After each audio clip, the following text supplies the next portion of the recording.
Hello friends, आज हम आपको नीम गिलोय के बारे में जानकारी देने वाले हैं। इसका लैटिन नेम टिनोस्पोरा कॉर्डिफोलिया है और इसके औषधीय गुणों को देखते हुए हम आपको इसके बारे में बताएंगे। वैसे तो आपने कोरोना महामारी के दौरान इसके औषधीय गुणों को जानने की कोशिश की होगी, लेकिन आज जो हम बताने वाले हैं उसके बारे में आपको किसी ने नहीं बताया होगा। तो बने रहिए वीडियो के अंत तक, क्योंकि हम आपको इसमें बहुत ज़्यादा महत्वपूर्ण जानकारी देने वाले हैं। स्वागत है आपका अपने YouTube channel morning gardening plants में। दोस्तों, इनके औषधीय गुण जानने से पहले हम इनके नाम जान लेते हैं कि किन किन भाषा में इनके क्या क्या नाम हैं। तो हिंदी में इसे गड़ुची, गिलोय, अमृता कहते हैं।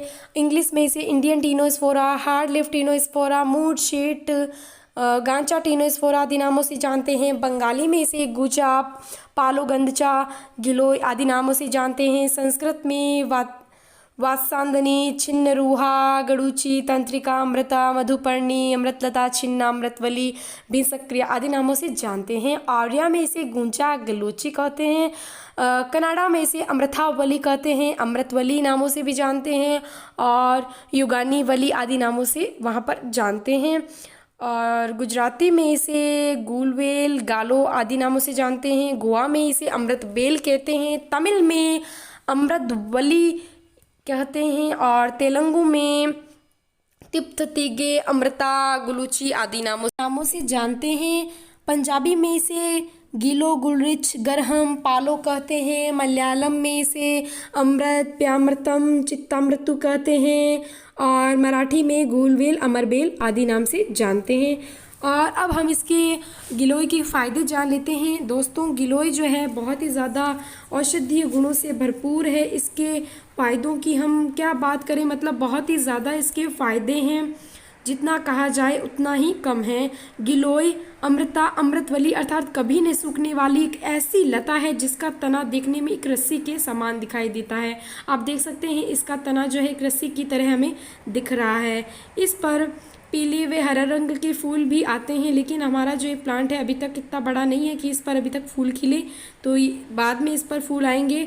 और इसके पत्ते जो हैं आप देख सकते हैं कोमल हैं और पान के आकार के इसके पत्ते होते हैं। फल इसके मटर के दाने के जैसे होते हैं और ये जिस पेड़ पर चढ़ती है उस वृक्ष के कुछ गुण भी इसके अंदर आ जाते हैं। तो ये जिस पेड़ पर भी ये चढ़ेगी तो उसके गुण अपने अंदर ये खींच लेगी, ऐसा इसका औषधीय गुण है।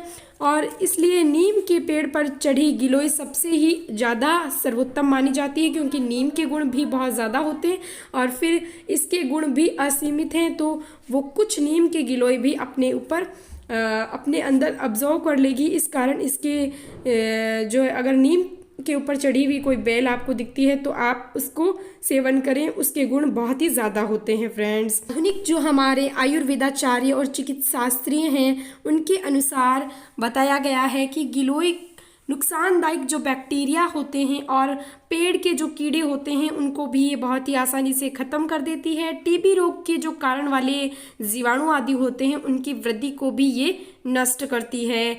आंत और यूरिन सिस्टम के साथ साथ पूरे शरीर को जो प्रभावित करने वाले रोगाणु हैं वो भी इससे खत्म हो जाते हैं। फ्रेंड्स, तो इतने अधिक इसके आयुर्वेदिक बेनिफिट्स हैं। गिलोय जो है वो बुखार में अक्सर उपयोग में लाई जाने वाली एक आयुर्वेदिक दवा है और बुखार की एक रामबाण औषधि है। फ्रेंड्स, यह इम्यूनिटी बूस्टर के रूप में काम करती है और इसके लिए इसके आयुर्वेदिक गुणों को देखते हुए इसका नाम रखा गया है जीवंतिका।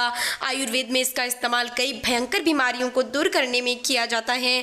बरसात के मौसम में अक्सर मच्छर जो है हमें परेशान करने लग जाते हैं और ऐसे में मलेरिया, डेंगू, चिकनगुनिया आदि भयंकर बीमारियां जो है अपने पैर पसारने लग जाती हैं। उस स्थिति में नीम गिलोय का सेवन काफ़ी फायदेमंद है।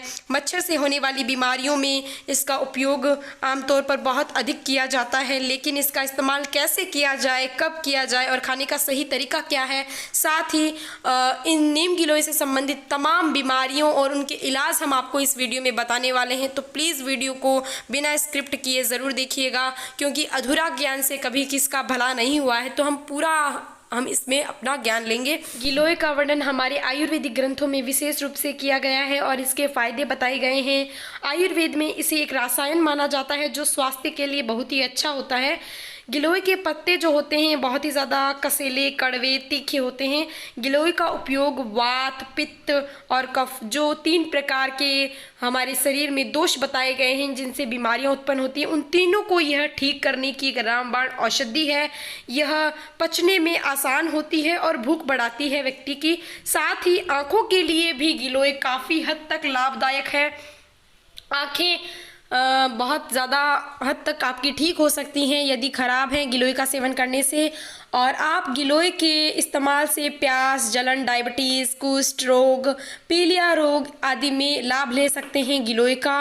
और इसके अलावा यह बुद्धि को भी बढ़ाती है, प्रखर बुद्धि हो जाती है अगर आप इसका सेवन करते हैं नित्य प्रतिदिन।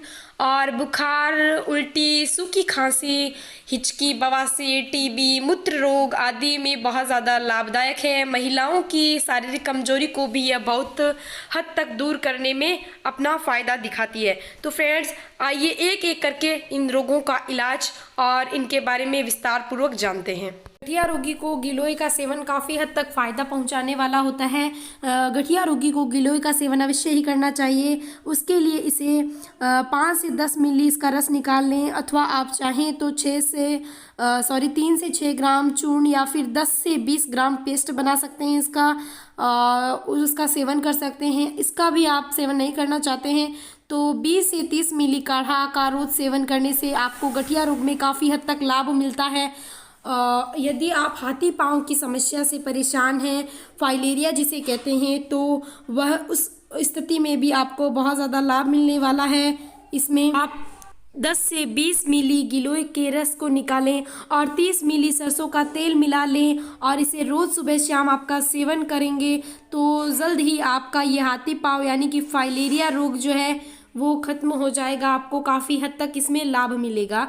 गिलोय कुष्ठ रोग में भी बहुत ज़्यादा फायदेमंद होता है। कुष्ठ के रोगियों को इसका सेवन करना चाहिए। 10 से 20 मिली गिलोय के रस को दिन में 2-3 बार कुछ महीनों तक नियमित पिलाने से कुष्ठ रोगी को उसको बहुत ज़्यादा लाभ मिलता है कुष्ठ रोगी को, तो आप इसका सेवन भी ज़रूर करें। गिलोय के 20 से 30 मिली काढ़ा में 2 चम्मच शहद मिलाकर दिन में 3-4 बार पिलाने से पीलिया रोग में लाभ मिलता है। और गिलोय के 10 से 20 पत्तों को पीसकर 1 गिलास छाछ में मिलाकर तथा छानकर उसका सेवन करने से सुबह के समय पीलिया ठीक हो जाता है। गिलोय के तने के छोटे छोटे टुकड़ों की माला बनाकर पहनने से पीलिया रोग में लाभ मिलता है। एसिडिटी की परेशानी को भी दूर करता है गिलोय। गिलोय के 10 से 20 मिली रस के साथ गुड़ और मिश्री का सेवन करने से एसिडिटी में लाभ मिलता है। और गिलोय के 20 से 30 मिली काढ़ा अथवा चटनी में 2 चम्मच शहद मिलाकर पीने से एसिडिटी की समस्या ठीक हो जाती है। इसके अलावा 10 से 30 मिली काढ़ा में अड़ूसा छाल, गिलोय तथा छोटी कटोरी को बराबर भाग में लेकर आधा लीटर पानी में पकाकर काढ़ा बनाएं। ठंडा होने पर इसका सेवन करें। और इस काढ़े में 10 से 30 मिली काढ़ा में मधु मिलाकर पीने से सूजन, सूखी खांसी, श्वास तेज चलना, बुखार, एसिडिटी आदि सभी प्रकार की समस्याएं ठीक हो जाती है। लीवर विकार को ठीक करने भी ये काफ़ी हद तक कारगर सिद्ध हुई है।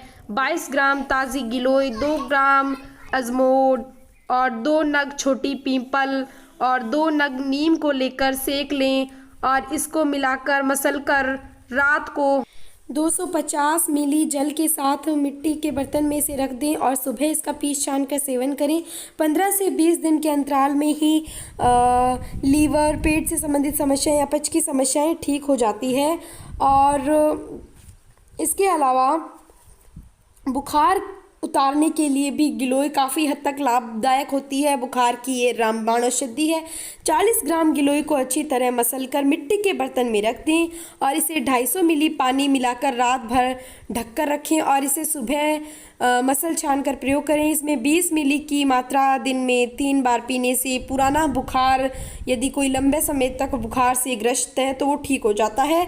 यदि 20 मिली गिलोय के रस में 1 ग्राम पीपली और 1 चम्मच मधु मिलाएं और इसे सुबह शाम सेवन करने से पुराना बुखार, कफ, तिल्ली बढ़ना, खांसी, अरुचि ऐसी सभी प्रकार की समस्याएं दूर हो जाती है, व्यक्ति ठीक हो जाता है।